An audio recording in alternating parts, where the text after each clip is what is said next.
Hey y'all, I'm Elisa, the Scrappy Wife behind scrappywife.com, and today I want to talk about a different part of organization in your creative space, and that is ephemera.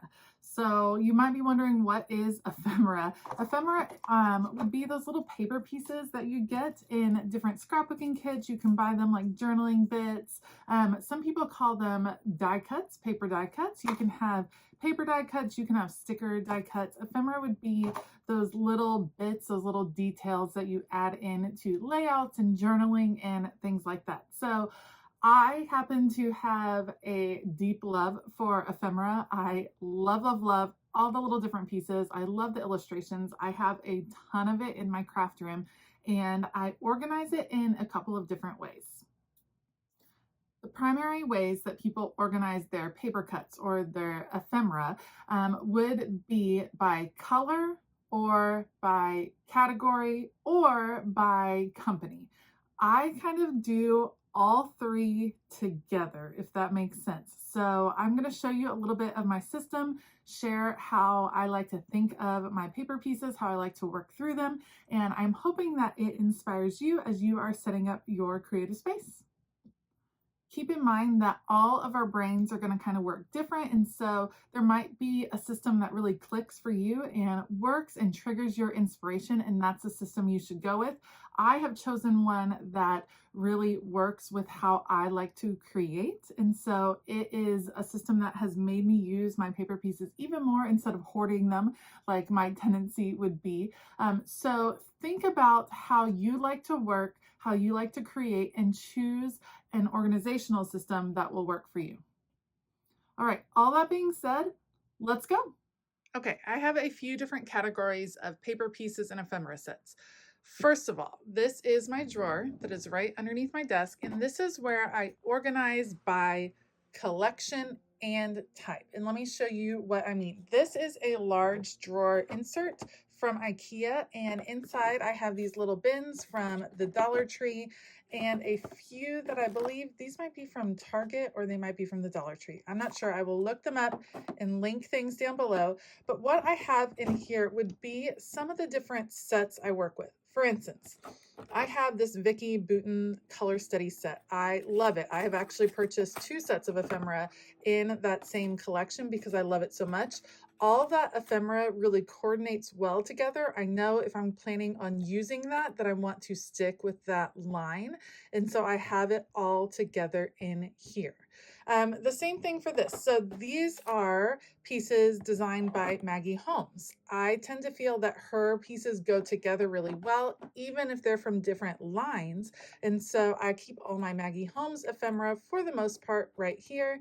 And then I have this one. This one is very full. This is actually from the Paper Studio. So you can buy scrapbooking sets like paper packs from the Paper Studio, which is a line from Hobby Lobby.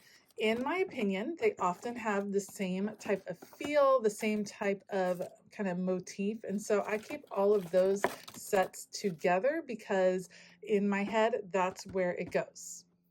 Along the same lines, right here are different designers that I feel like theirs kind of go together. These are all by Chamel. They have a very whimsical feel. These are by Dear Lizzie. Again, a little bit of a whimsical feel, very bright, very bold. These are Amy Tangerine pieces that have not made their way into my other organizational system. And these, I believe, are Pink Fresh Studios. I'm pretty sure, but they all have kind of the same feel. I think this is the stay at home line. So I wanted all of those together. I have a couple of other things over here. These are some Hip Kit Club, just some different categories right here and right here and right here from Hip Kit Club. And these are some leftovers from Illustrated Faith that all have the same feel, the same kind of theme to them. Over here, I keep some broader categories. So these are florals. These are leftover floral pieces. Now, here's how I decide. I have some florals mixed in over here. Once these bins start getting a little bit empty, like this one is getting close, I've used a lot of that collection, I'll start kind of dividing it up as I bring in new collections. So once that happens, I'll start taking pieces like this, that was a Hip Kit Club piece, and I'll move it over into my floral bin. So these are random florals and greenery that I can use on different projects. These are obviously acetate pieces. This is a whole mixture of acetate pieces so that I know where to grab those. And then I have vellum all right here. So these are just different vellum pieces. Because those have a particular feel to them, I keep them all together. So this is my primary ephemera drawer. Again, this is an organizer from IKEA. These are bins from the Dollar Tree. I'm pretty sure these are from the Dollar Tree or from Target. And then these are actually little boxes that I made with my Silhouette a long time ago. If you have the Silhouette design software, you can just search box, and there's some different projects that you can use to create boxes that can kind of fit your custom sizing. So that's my primary place where ephemera is. Let me show you another way that I store paper pieces. I try to take advantage of every little chunk of space in my craft room. So last year I purchased this really slim cart. I think it's only like 5 inches across. It has 4 different tiers in it. And this is where I store ephemera by color. So like I said, as some other pieces, some other collections get used up and there's only a few left, then I sort it out. I have some different colors here. So this would be yellows and oranges and things like that. We have pinks and reds. This is black and white. I'll talk about this in just a moment. Then you come down and there's browns, there's blues, and there's greens. So there's just some different sets of ephemera by color. When I'm looking for a piece that might be in a specific color scheme, I know I can come here and see what is available. I'll be sure to link this cart. It comes in really handy. It actually comes with these hooks where you can add in, washi tape things on rings like that. In the back, these are tags. So these are either tags I've bought, you have envelope pieces, just things I've made. And I use these for larger journaling pieces. And so I have them all pulled separate. And then this is a special collection that is large letters. It just doesn't fit well in anything else. So it kind of stays off on its own. So to me, it's really satisfying to sort by color. It's really easy to grab a color bin and move it over to where I'm working. If I'm working in a specific color scheme, it just works really well for me. So this is the second way that I organize ephemera pieces. Next up, this is a vintage card catalog that I purchased in Luckett's, Virginia when I went vintage/thrift shopping one time. It was a fabulous find. And sometimes we have ephemera that has a really specific theme, specifically seasonal. And so I keep those pieces separately. I have fall, winter, and then vintage ephemera mixed over here. So these are things that just have a super strong fall theme that I know I'll want to use in fall projects. All my winter ephemera is currently pulled out because I'm working on December daily. And then vintage pieces, like maybe actual vintage pieces or a vintage feel piece. I have a lot of Tim Holtz in here, and having it separate helps me because I don't often do a ton of vintage feel. And so I don't need it out all the time, but when I'm working on a specific project, it helps me to have it all gathered.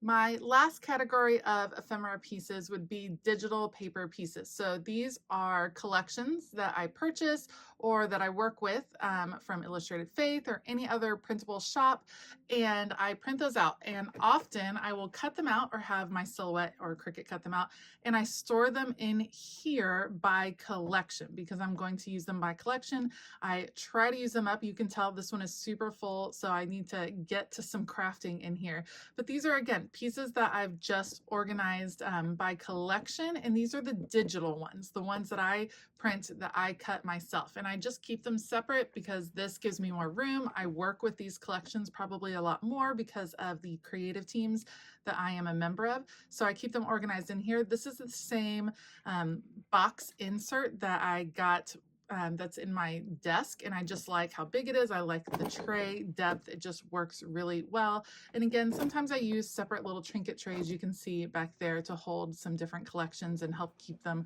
organized. I also use those trinket trays for pictures as I'm staging things. All right, so a couple of things you may have noticed. I do not like to put my ephemera into closed containers. So I don't like storing them in little baggies. I don't like putting them in the iris cases that close. Those are great methods for organization. For me personally, I like to have my hands on supplies. And so while my ephemera, a lot of it is put away where you can't see it, as soon as you open the drawer, you can get in it and start digging through. I don't want to have the added step of having to empty it out of a container. And so that's just a personal preference for me. That's just how I know my brain works. If you are someone that would prefer closed containers, if you are someone that travels with your crafty things, like you go to scraps, or maybe you just even travel around your house, it might be more beneficial to have it in a closed container. So those are things you want to consider.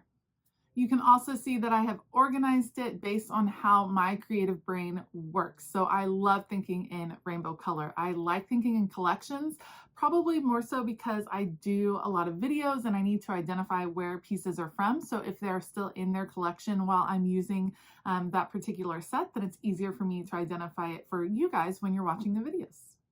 My storage solutions are always evolving because your creativity is always evolving. The way you work, the way you craft is probably changing too. So I'm constantly updating and changing, kind of adjusting the way I work things. I'm really happy with how my storage is going right now. I feel like everything's organized. I feel like I know where things are, and that is a huge hurdle. Knowing what you have and knowing where it is will really help you as you're beginning a creation or a project.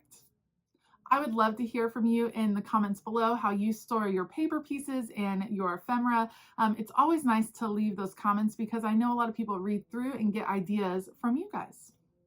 As a reminder, I do have a whole course over on Teachable about organizing your creative space. And you might have a whole craft room like this, or you might have a wall in one corner of your bedroom.